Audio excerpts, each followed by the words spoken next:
Bueno, hola, ¿cómo te va? Nuevo programa número 42. Este es el programa 42 de Geopolítica y Trabajo. Y bueno, yo soy Pepe Robles, estoy con Rubén Cortina, como siempre, ambos conduciendo este programa, y siempre Daniel Martín y Alejandra Piaggi como soporte técnico y empresarial y todo lo que hacen, la maravilla que hacen. Muy bien. Bueno, la idea de hoy, hoy lo tenemos de invitado en la segunda parte, ¿no, Rubén? Sí. A Manuel Ottaviano. Ottaviano, al doctor Ottaviano, que es un abogado laboralista, y la idea era entonces tocar un poco el derecho del trabajo. El derecho del trabajo o el derecho de los trabajadores. Un poco me parecía a mí, nosotros siempre tocamos puntos de referencia. El primer punto es tomar conciencia que el trabajo tenga derechos y que los trabajadores tengan derechos es una cosa muy reciente. En la historia mundial prácticamente nunca el trabajo tuvo derechos ni fue considerado como una actividad digna. Era básicamente esclavitud y servidumbre. Y eso así durante miles de años, 10.000 años, se estima aproximadamente los últimos 10.000 años. Así que estamos viviendo una época inusual, en realidad, en la historia humana. Prácticamente toda la historia humana, el trabajo fue considerado una actividad indigna, tan indigna que si vos ves las películas de monarquías y cosas por el estilo, los visten a los reyes. Hasta vestirse era considerado algo indigno. No más de 200 años, digamos, alrededor de 200 años de trabajo. Sí, y te diría que los últimos 100, sí, porque empieza... No, claro, al principio, empieza a se poner 200 primero años. los sindicatos... Claro. Una terrible... los sindicatos son precisamente la primera respuesta a la cuestión social que genera la explotación de los trabajadores, ¿no? Primero aparecen los sindicatos y poco a poco los sindicatos van consiguiendo conquistas, leves conquistas. Algunas reivindicaciones, claro. Pero la idea de derecho es una idea muy, muy, muy reciente, que tengan derecho a. Y bueno, y de algún modo, digamos, el derecho al trabajo no ha venido solo. Nosotros estamos viviendo una sociedad de derecho en la que el derecho de las personas, no el derecho de los nobles, no el derecho de una minoría, sino el derecho de todas las personas es importante. Nosotros vivimos en una sociedad de derecho en donde tienen derecho los trabajadores y las trabajadoras, tienen derecho las mujeres, tienen derecho los consumidores, los niños, los ancianos, los pueblos, la democracia. Es decir, ese es el paquete en el que viene el derecho del trabajo. Exactamente. ¿No? Y por eso hay que valorar, me parece. En esta época, ahora vamos a hablar un poco de la ofensiva antiderechos, pero hay que valorar lo que ha significado, porque lo que había cuando no había derecho al trabajo era esclavitud. Exactamente. Trabajar sin derechos es esclavitud. Aún cuando no lleves cadenas, y aún cuando no lleves collares, y aún cuando no lleves bozales. Exacto. Es literalmente lo mismo, porque no tenés derechos. Si no tenés derechos no puedes hablar, no puedes protestar, no puedes reclamar, no tenés derechos. Así que este es un poco el entorno de donde surge esto del derecho al trabajo. No es una cosa que no hay que verlo como algo solamente de un código más, o verlo solamente como una cuestión de abogados o una cuestión de la facultad de Derecho. No. Esto tiene que ver con la calidad de vida misma. Es decir, la mayoría de las personas trabajamos. Son muy pocas las personas que no trabajan. Entonces, si las personas que trabajamos no tenemos derechos, bueno, el cambio de la calidad de vida es absoluto y completo. Y de algún modo, es el derecho del trabajo lo que creó la clase media. Por lo menos la clase media grande, la clase media tipo los Simpson, ¿no es cierto? Homero Simpson es un trabajador no muy especializado, no es un ingeniero. Claro. Es un trabajador no muy especializado, su esposa no trabaja, tiene 3 hijos, vive en una casa propia, probablemente subsidiada por el Estado, tiene 2 autos. Bueno, esa clase media que surgieron en los países desarrollados y no tanto en los países no desarrollados, pero que sí estuvo en la Argentina. Probablemente la clase media trabajadora de Argentina habrá sido la única en un país que no sea el primer mundo. Así que el derecho al trabajo también está vinculado a esto que se llama clase media trabajadora, clase media grande, y que quiere decir que no solamente trabajás, que además tenés descanso, que además tenés vacaciones, que además haces turismo, porque tenés derechos. Así es. Tenemos un amigo en común, que ya no está entre nosotros, que decía que el derecho del trabajo es la rama más humana del derecho. Es la rama más humana del derecho. Y tal vez el derecho del trabajo como disciplina sea una de las últimas en incorporarse como tal al estudio de las leyes y al estudio del derecho en general, ¿no?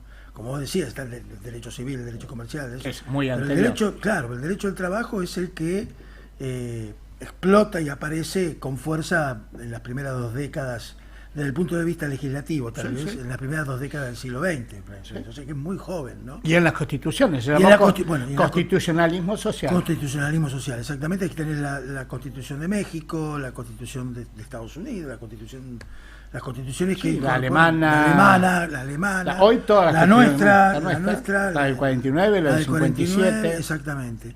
Así que, bueno, estamos frente a una disciplina que uno habla de derecho del trabajo cuando habla con alumnos o con amigos o con compañeros de trabajo y compañeras de trabajo, y parece que está hablando de una cosa que tiene 1000 años. No, es una cosa muy joven. El otorgamiento de derechos o la conquista de derechos es una cosa muy joven. Por eso acabo de decir, son 150 años, no más. Sí, las últimas 3 o 4 generaciones. Claro. Antes eran siervos o gente sin derecho. Exacto. Ni siquiera había derecho a votar. Exacto.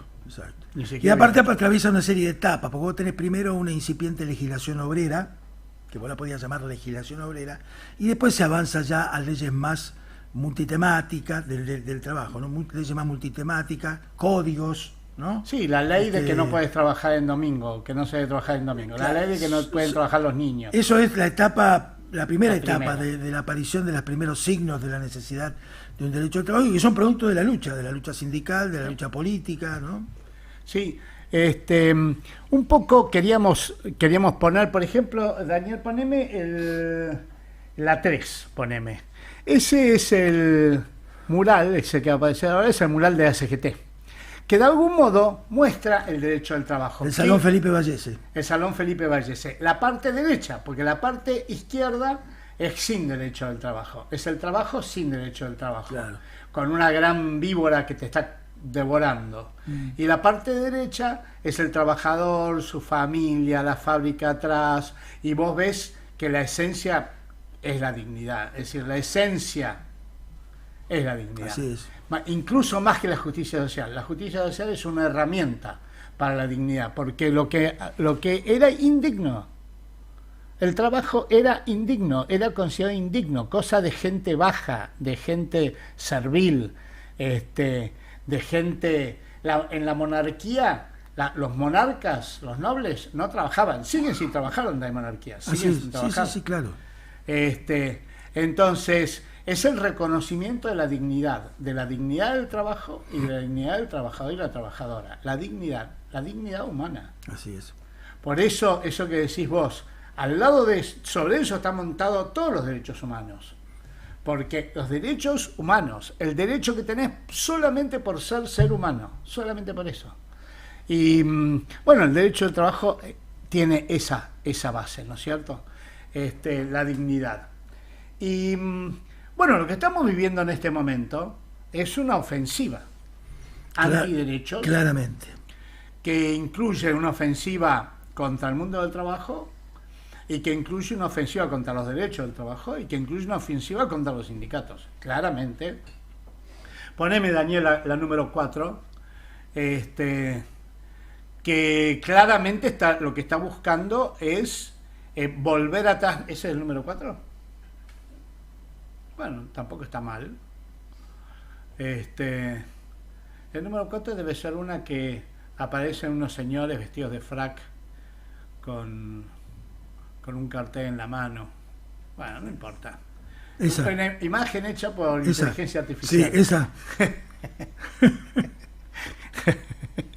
Es increíble. Bueno, porque de lo que se habla es de que están en contra de la justicia social. Por lo tanto, están a favor de la injusticia social. Claro. A favor de una cosa, o cuando estás Y a si favor estás de en una, contra de estás la en contra de justicia otra. social, estás a favor de la injusticia Así es, social. así es. Salvo que digas que no hay injusticia social. No hay justicia, No, claro. ni injusticia, no existe eso. Claro. Lo que es. Si alguien le roba a otro, y bueno, le robó, bobo. Claro. Si alguien maltrata o abusa de otro, bobo. Bueno, no, claramente están a favor de la injusticia social, y hay una clara avance de estos grupos que se llaman grupos de derecha. Puede ser. Hay un vínculo de la derecha con la injusticia, con la riqueza, con el desprecio por el trabajo. Hay algo de eso, no siempre.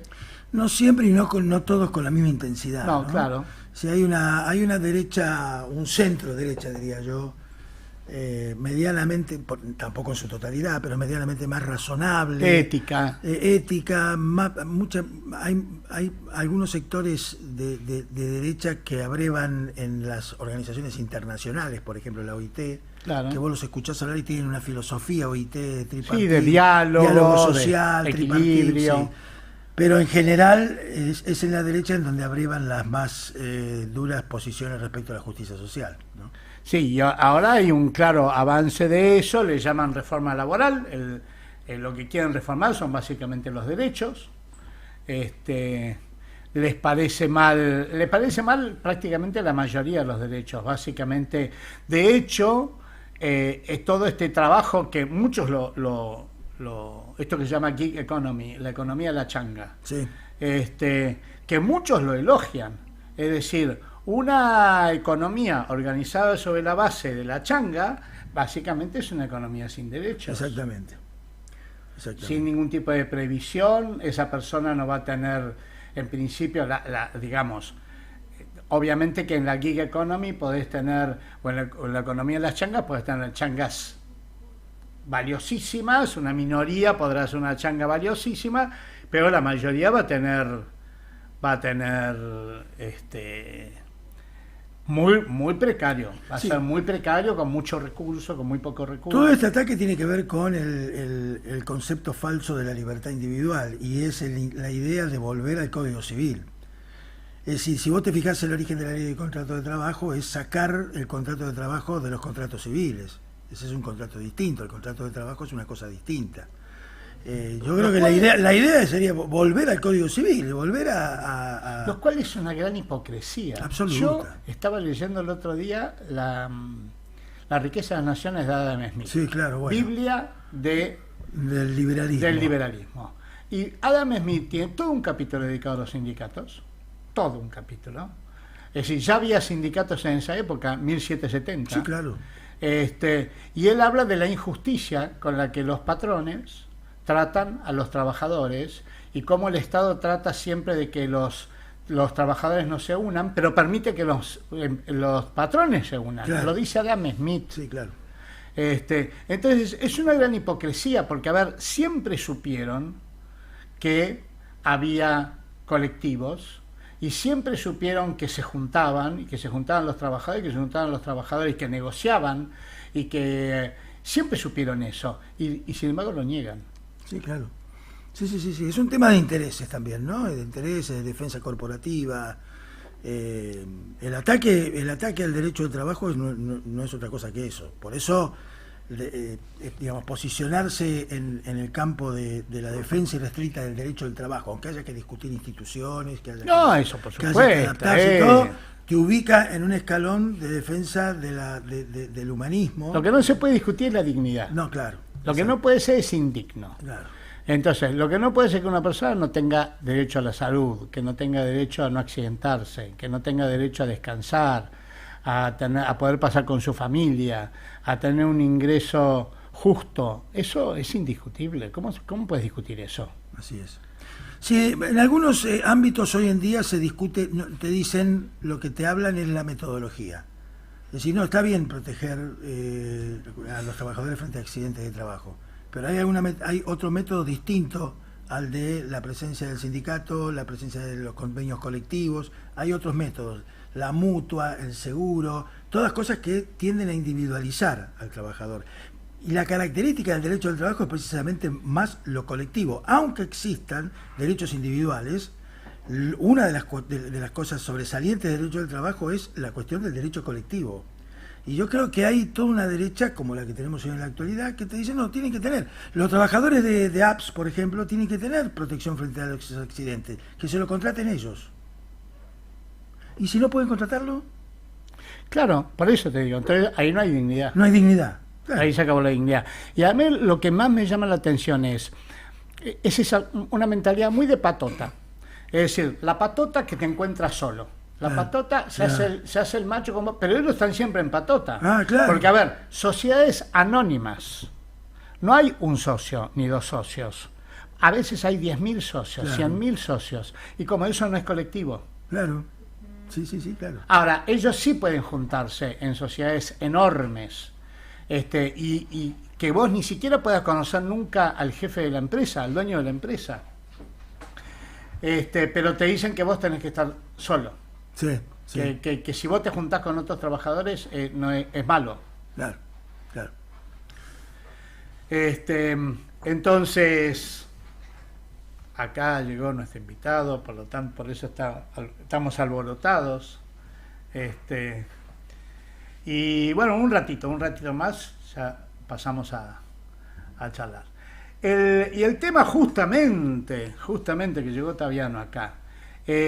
Bueno, digamos, hoy el gran problema es la precariedad y la informalidad. Es decir, estas nuevas formas de trabajo que hay hoy y que son múltiples porque desde los trabajadores de plataformas, pero a las nuevas formas que hay hoy de contratación, esta cosa de la economía de la changa, y la economía gig y los freelance y que los jóvenes quieren algo que me parece que es medio manipulado, que los jóvenes se aburren de estar en un empleo y entonces no quieren empleos estables, la subcontratación, la triple contratación, que a vos te contrata uno para que trabajes en otro lado. Todo eso ha generado, viste, hoy está la noticia hoy del CIPA, del registro en la Argentina, de que se perdieron, solamente en el sector privado, se perdieron 100.000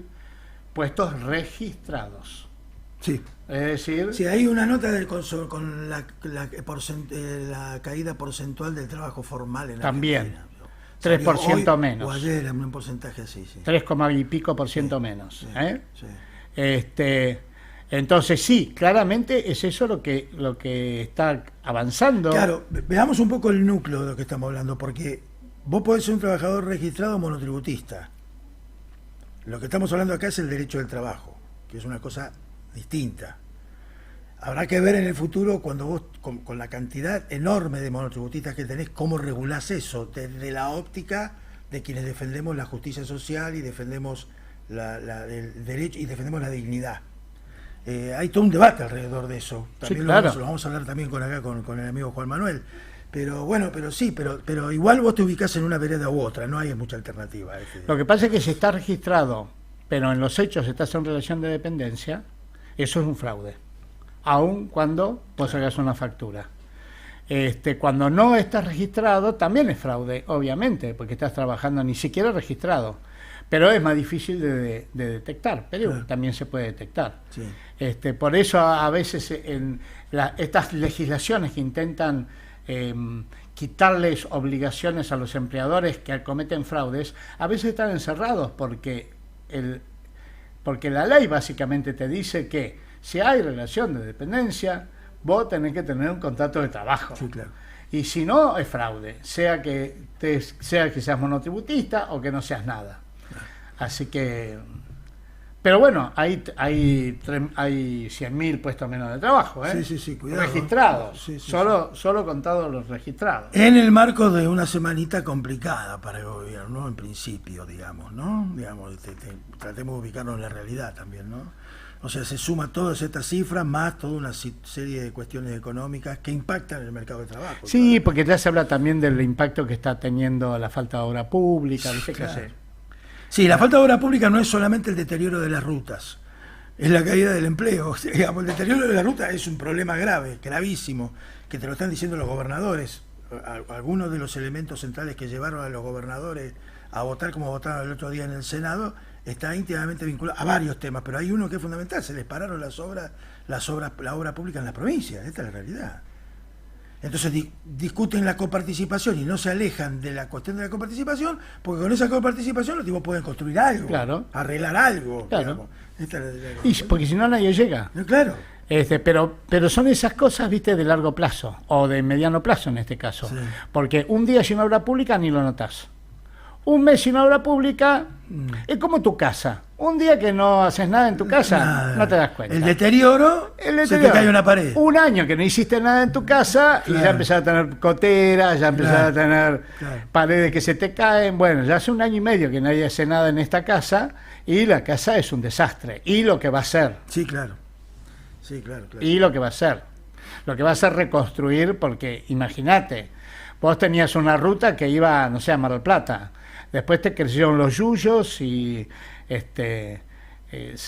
los movimientos de tierra y todo, y tenés que hacerla toda de nuevo, completa. Y ahora que, digo, para mechar un poquito, que parece que el gigantesco dique que construyeron en China, no sé si estás enterado, el caudal de agua que tiene ese dique, que es el dique más grande del mundo, parece que cambió el eje de rotación. ¿Vos crees que no? No. ¿No es verdad? No. No lo puede haber cambiado. Bueno, después un chisme que apareció. Yo dije, uy, acá construís algo sobre la Tierra y estamos tan jodidos con el cambio climático que, ¿sabes qué? Se empieza a rotar mal la Tierra. Es insignificante. A ver, siempre que vos alejás algo del centro, esto va para el centro de la Tierra, ¿no? Por eso se cae. Si yo lo levanto, la Tierra se enlentece. Yo en este momento enlentecí yo la Tierra. Si lo vuelvo a llevar para abajo, la Tierra anda más rápido. Cada vez que vos te levantás, cada vez que las personas se levantan, la Tierra se enlentece. Cada vez que las personas bajan, la Tierra anda más rápido. Es un fenómeno físico. Es el mismo. Ahora, no es que levantamos el mate así y el resto nos paramos. No, claro, ahí hay un tema anti-China, digamos. No tiene ni pies ni cabeza. Es algo tan insignificante que no. Porque si no, el mar tendría que funcionar como un elemento determinante, los océanos. O los ríos. Para la rotación, decimos. Claro. Claro. Bueno, ¿cómo seguimos entonces? Bueno, vamos a hacer un pequeño break de 1 minuto, Daniel, y nos vamos a conversar a hablar con el doctor Ottaviano.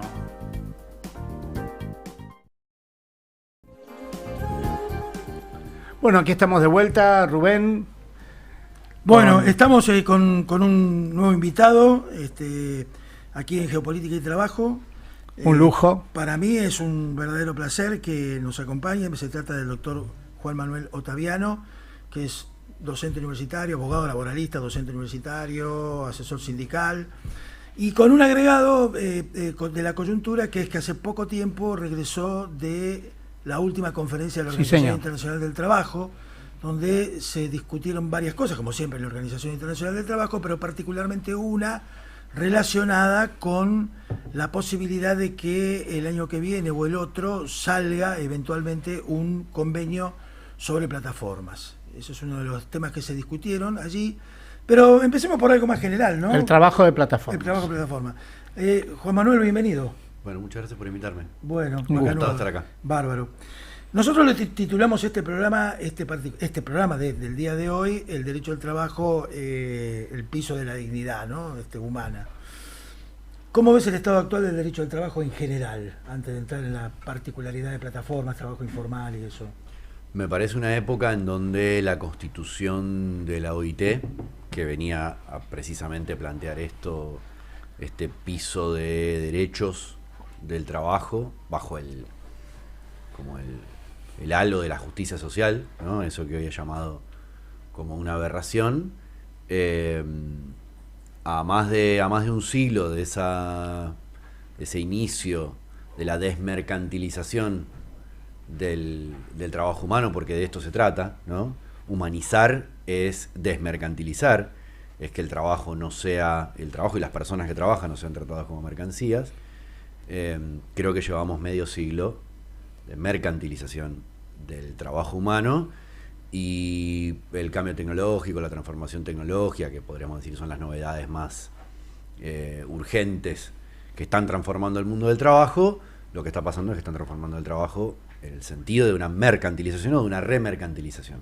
Estamos retrocediendo en el mandato o en el acuerdo del siglo XX, que era humanizar el trabajo con condiciones dignas, decentes de trabajo. Me parece que eso es como el signo de la época, ¿no? ¿Cómo? A ver, yo tengo la siguiente duda, porque cuando vos observás el mundo, cuando uno piensa en el mundo, en general piensa en su propio país y en los países de Europa y Estados Unidos, y ahí termina el mundo. Y no piensa en África, y no piensa en Asia, y no piensa en China, y no piensa en Corea, y no piensa en Japón, ni siquiera en Japón. Ahora, ¿qué está pasando? No digo en Japón. Japón es un caso especial, porque es Occidente, pero no es Occidente. Pero Corea, China, India, Vietnam, Indonesia, Taiwán, todos esos países del Asia que están claramente avanzando muchísimo.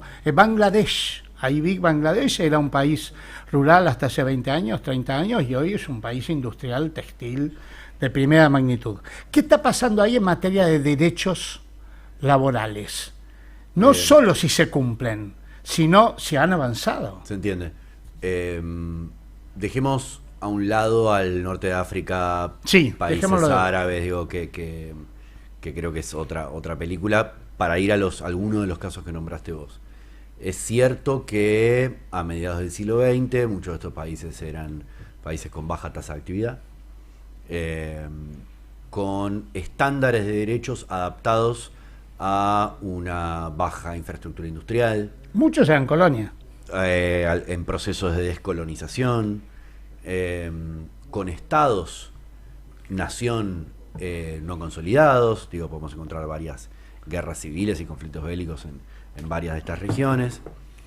Bueno, también pasaron cosas. Muchos de estos países, a pesar de tener estándares de protección social y laborales adecuados a esas economías, muchos de estos países lograron incrementar su productividad, y en base a jornadas de trabajo propias de economías deprimidas, subdesarrolladas, etcétera. Incorporaron base tecnológica, se dieron una política de diferentes maneras. Digo, no podemos comparar Japón con el sudeste asiático, digo, economías muy distintas, muy diversas, pero que se dieron estrategias de incremento de la productividad con modelos de protección social más parecidos a los modelos económicos anteriores. Esto lo que da cuenta es de una suerte de como estrés laboral sobre los trabajadores y trabajadoras de estos países, y lo que se adaptaron fueron los modelos económicos, los modelos de desarrollo industrial, cada uno con sus particularidades, por dar dos ejemplos, digo, Japón y el sudeste asiático, pero las condiciones laborales y los estándares de protección social y laboral de estos países, hay matices por supuesto, se mantuvieron. Entonces tenemos un país como China, digo, que tiene un polo industrial y financiero muy importante, una población rural que todavía también es muy importante, pero la misma jornada de trabajo de hace medio siglo. Pero con ingresos mucho más altos. Depende dónde, ¿no? Por supuesto. Pero no hay más pobreza en China, por ejemplo. En las grandes ciudades sí, pero eso requirió políticas distributivas, en todo caso, de ingresos hacia las poblaciones rurales. Pero los derechos laborales, por poner un ejemplo, que es el que primero tenemos que mirar, que es la jornada de trabajo, el límite de jornada en China sigue siendo el mismo, de las más altas del mundo. Pero en es más baja que acá. Corea lo mismo, no, muy parecida. 44. La jornada efectiva de trabajo es en China. La jornada efectiva acá es 48. pero la jornada efectiva de trabajo, las horas que en promedio trabaja la gente en China es muy similar a la de la Argentina, y eso es mucho. Lo que pasa es que también en los sectores industriales se trabaja mucho más. Y si eso es así, ¿de dónde surgen estas nuevas clases medias que hoy están inundando Europa y que vienen de China y vienen de Corea y de Taiwán? ¿De dónde vienen si están trabajando? Creo que persiguen sobre todo ingresos, servicios más de acceso a servicios públicos que servicios sociales propiamente, ¿no? Pero ¿qué quiere decir? Creo Si que- hay 400 millones, el otro día escuchaba, 400 millones de personas de clase media en China, Sí. y vos las ves en Europa, las ves todo el tiempo. Si ellos están trabajando de sol a sol y de lunes a domingo, ¿cómo van a Europa? Aspiran, me parece que aspiran a tener una calidad de vida mejor, porque la calidad de vida de los Pero ya trabajadores deben y estar trabajadoras, trabajando menos. digo, por eso dejamos afuera el norte de África, que es No, si se quiere, el sí, caso África, paradigmático, digo, todo pero, ahí es todo más pero complejo. pero además, por supuesto hay una tasa decreciente de la natalidad, digo, hay toda una cantidad de cambios, no solo sociolaborales y de los estados de bienestar que se pensaba que se iban a poder construir en el sudeste asiático, en Japón, en el este de China. Me parece que hay una realidad social muy complicada, porque sobre todo hay dificultades con la movilidad social, ¿no?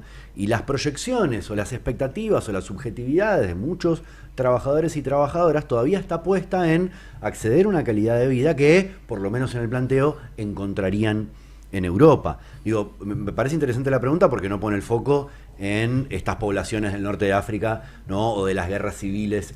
Sí, yo digo turistas, Donde ahí es más claro, digo, porque yo no digo aspiran inmigrantes, Claro, digo exacto. turistas que van Bueno. a Barcelona, compran y vuelven.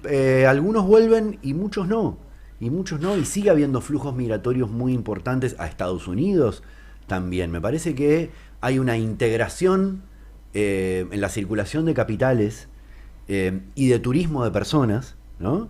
Pero no hay una integración y libre circulación de personas trabajadoras. Estas reglas, digamos, impuestas por el capitalismo a mediados del siglo XX, siguen ahí muy claras. Para que circulen capitales prácticamente no hay que pagar impuestos. Para que las personas viajen, circulen por Lo el que mundo y digo yo, vuelvan a sus sin- países de origen, no hay restricciones. Hay restricciones muy claras para que los trabajadores sí migren para trabajar, para residir en los países. Y creo que sigue habiendo un fenómeno, y esto es lo que remarco, un fenómeno de migraciones muy claras desde hacia Europa y hacia Estados Unidos, de trabajadores y trabajadoras más que personas que viajan, que digo, eso también, ese fenómeno existe, ¿no? Sí. Sí, sí. No, te preguntábamos esto porque para entrar a hablar de... Yo el otro día compartí con vos un panel en Mar del Plata y vos hiciste un desarrollo muy interesante, ya que estamos hablando de lugares en donde todavía hace falta profundizar la presencia de un derecho del trabajo tal cual lo conocemos nosotros, porque también nosotros estamos en Occidente, ¿no? Entonces hay que ver qué significa el bienestar y hay que ver qué significa la protección laboral en China. Para hablar de China, para ponerte un caso, lo que era China, el trabajador chino hace 60 años y el trabajador chino hoy en día. Yo conozco China, no sé, vos también por ahí conocés, y yo he visto lugares en donde hay negociación colectiva, convenio colectivo, como también hay millones de lugares en Donde no hay nada, claro. No hay nada. Sí, China o Taiwán o Corea. Sí, o- digo China porque es el más paradigmático cuando uno habla de Asia-Pacífico en términos de... Porque es enorme, es pero enorme, Corea... Corea es el ejemplo más raro, ¿no? Más extraño, digamos. Corea era re pobre hace 40 Exacto. años y hoy, El líder industrial y tecnológico. líder mundial y yo he visto, sí, si bien tiene mucha migración y todavía siguen teniendo mucha migración, acá tenemos una colonia coreana enorme, surcoreana, pero también mucho avance, digamos, personas que hace 30, 40 años vivían en el campo y dependían 100% su vida de que lloviera o no lloviera, y hoy consiguen un ingreso permanente y constante, y llueva o no llueve, en fábricas, el cambio de vida es muy grande, que claro, para nosotros que tenemos una cultura de derecho del trabajo ya de un siglo, y nos parece insuficiente. Pero para una persona que 20 años atrás, o que su papá ganaba, yo otro día veía, el papá de un trabajador chino normal hoy ganaba 100 veces menos que su hijo. Entonces, si vos ganas 100 veces más que tu papá, que además trabajaba, ahí no había domingos, ni sábados, ni nada, el cambio de calidad de vida es muy grande. Y eso pasa en Corea, pasa en Taiwán, no es solo ideológico, si bien, no ideológico. Si bien el Estado en China juega un rol que no juega el Estado en la India, Pero para tomar el caso de Corea, por ejemplo, muy recientemente, Corea tiene una de las jornadas laborales promedio y límite de jornada más altos del mundo. Propio de este proceso que describía antes, ¿no? De lograr que una clase obrera muy calificada siguiera trabajando prácticamente todo el tiempo con muy poco descanso, ¿no? Hace relativamente poco el gobierno coreano sugirió la posibilidad de extender inclusive el límite de jornada para hacer la jornada laboral más larga. Casi se cae el gobierno porque no se resiste más. Entonces podemos tener familias o trabajadores muy calificados de altos ingresos, pero que no conocen, muchos de ellos no conocen el sol. Y durante años no ven el sol. Lógicamente, por eso incorporo la cuestión de la subjetividad y las aspiraciones de estos trabajadores y trabajadoras por fuera de... Fue muy parecido el proceso en Londres y en Francia y en Estados Unidos cuando empezaron a desarrollarse. Exactamente, en la época de desarrollo industrial, en donde los ingresos podían crecer, las generaciones podían mostrar hasta con orgullo una movilidad social ascendente respecto de sus generaciones anteriores, pero el día a día de su vida requería un esfuerzo en materia de productividad, ¿no? Estamos hablando de trabajadores y trabajadoras que estudian y se capacitan en el trabajo y no tienen tiempo de tener hijos, no tienen tiempo de planificar su vida. En comparación a eso, la vida que se puede ver en Europa, yo en eso trato de por lo menos comprender por qué hay ciertas ideas eurocéntricas también en la discusión a nivel global. Bueno, porque alguna de estas características de un estado de bienestar que no requiere de trabajadores y trabajadoras nacionales que trabajen de sol a sol está en Europa, ¿no? O sigue estando en Europa.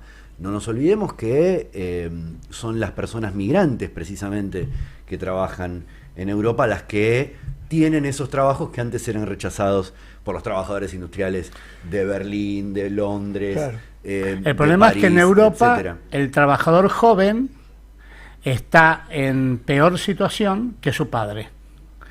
En cambio, en Corea o en China o en la India o en Bangladesh, el trabajador y trabajadora joven está mejor, mucho mejor que su padre. Sobre todo en materia de ingresos y de calidad de vida. Pero bueno, incorporemos la cuestión de las exigencias a los trabajadores y trabajadoras de estos países que pesan sobre todo en Oriente, en el este de China. Me parece que eso tiene que ser tenido en cuenta porque a la vez también hay producción cultural muy interesante que viene de estos países, que viene de un tipo de trabajadores, de una cultura del trabajo que todavía sostiene y siente que para poder ganarse el pan y ese buen salario hay que trabajar prácticamente todo el tiempo. Y esto, bueno, por lo menos es una cultura que hay que tener en cuenta que existe aún después de un aumento de la calidad de vida, una mejora en la calidad de vida. Sigue pasando que esa cultura está. Sin esa cultura del esfuerzo y del sacrificio, muy probablemente muchos de estos países no podrían haberse desarrollado. No encontramos esta cultura tan fácilmente en Occidente, ¿no? Como luces y sombras, de una cultura del trabajo que tiene sus complicaciones, ¿no? Que tiene sus problemas. La gente a veces quiere huir de esa realidad. Sí, los europeos que vienen a la Argentina suelen envidiar el tiempo que un argentino promedio le dedica a su vida personal, de amistades, de asado, porque en Europa se trabaja todo el tiempo, se vive para trabajar. Y Juan Manuel, volviendo a la Argentina, ¿cómo ves el debate actual del derecho del trabajo en nuestro país? Salvando la coyuntura, que ya sabemos que hay un ataque furibundo por parte del gobierno, a las instituciones sindicales, al derecho del trabajo, con una amenaza permanente de reforma laboral, y nadie explica bien qué quiere decir eso, digamos. ¿Cómo ves el debate? Me parece que venimos de una etapa muy reciente en donde la inflación protagonizó y sigue protagonizando, aunque a la baja, y esto hay que reconocerlo, pero protagonizó y sigue protagonizando el paradigma del trabajo y de los ingresos en la Argentina, ¿no? Digo, venimos de una etapa en la cual la alta inflación condicionó todas las expectativas, como decía antes, ¿no? Expectativas, trayectorias, subjetividades, aspiraciones del trabajo, y obturó la posibilidad de discutir derechos, ¿no? Como la jornada, y por decir solo el ejemplo de la jornada y volver sobre lo que planteaba antes, ¿no? Pero podríamos plantear a otros la extensión del modelo de seguridad social y de protección social. Digo, está en discusión hoy en la Argentina si una persona que trabajó toda la vida merece una jubilación digna, porque se sostiene desde el gobierno que si esa persona no aportó a la seguridad social, aclárese, porque su empleador no la registró, no aportó a la seguridad social, entonces, su trabajador, su empleador no exactamente, aportó. Exactamente, pero hoy se está discutiendo que esa persona no sería merecedora de una jubilación digna porque, y no se discute quién tenía que poner los recursos. Yo he escuchado a algunos dirigentes sindicales decir eso. Bueno, por eso, es preocupante. Es preocupante. Entonces, digo, para poner un ejemplo de dónde está, me parece dónde está la conversación. Pese a que la Constitución dice que es responsabilidad del Estado. Pero hay un problema muy serio, antes de hacer cualquier aclaración o diagnóstico de cómo estamos, de ingresos en la Argentina, de ingresos. Los ingresos tenían que actualizarse corriendo detrás de la inflación de manera muy heterogénea en el trabajo en la Argentina, y eso traía problemas muy serios porque también obturaba la discusión de los derechos, hasta la discusión más política del trabajo, ¿no? De qué significa un buen trabajo, porque esto es lo que creo que estaba muy en discusión. Ahora hay una baja de la inflación, pero acompañada de una gran caída de ingresos. Tampoco aparece la discusión por los derechos, y comenzó a convalidarse una fragmentación notable del mundo del trabajo en la Argentina. Una fragmentación que, para explicarlo rápidamente, antes teníamos segmentos del mundo del trabajo. Están los cuentapropistas, los de baja calificación, los profesionales, están los trabajadores asalariados, muchos de ellos informales. Bueno, diferentes zonas, segmentos del mundo del trabajo. Pero había cierta movilidad social y trayectorias ascendentes entre esos segmentos. Hoy en día esos segmentos prácticamente no dialogan, más bien hay como una corrosión entre esos segmentos, hay hasta como una especie de fábrica de odio y de enfrentamiento entre los segmentos del trabajo. El rol del derecho del trabajo, lo que viene a tratar de corregir, es esa desigualdad objetiva entre patrones y trabajadores, para poder equilibrar una relación que es objetivamente desigual. De eso se trata la intervención, el orden público laboral, como se conoce, porque el principio protectorio viene a proteger al más débil de esa relación. Hoy, la discusión en la Argentina, por la fragmentación y por la enorme heterogeneidad y caída de los ingresos, me parece que nos está poniendo a discutir derechos entre trabajadores, ¿no? Creo que esta es la reflexión que quiero aportar. Bueno, esos son varios años de fragmentación, precariedad, caída de los ingresos, una pandemia que todavía está muy cerca en el tiempo, que lastimó mucho a los trabajadores y a las trabajadoras, que afectó las subjetividades, etcétera. Me parece que hoy ya estamos en una situación en donde nos pusieron a discutir derechos, escasez entre segmentos o fragmentos del trabajo en la Argentina. Creo que es un desafío poder salir de esa circunstancia. La escasez también te pone en eso, ¿no? Cuando un país crece, la Argentina hace mucho que no crece, en realidad, per cápita. Y sostenidamente desde 2011-2012. Hay algo que hasta es lógico, digamos, por lo menos, no sé si es justificado, pero sí, no sé si es moralmente justificado, pero sí es entendible, que es, si vos todos los años creces un poquito, lo que vas a distribuir es crecimiento. Te pelearás por qué porcentaje de ese crecimiento me toca a mí y a vos, pero a los dos nos va a tocar un poco más de lo que teníamos antes.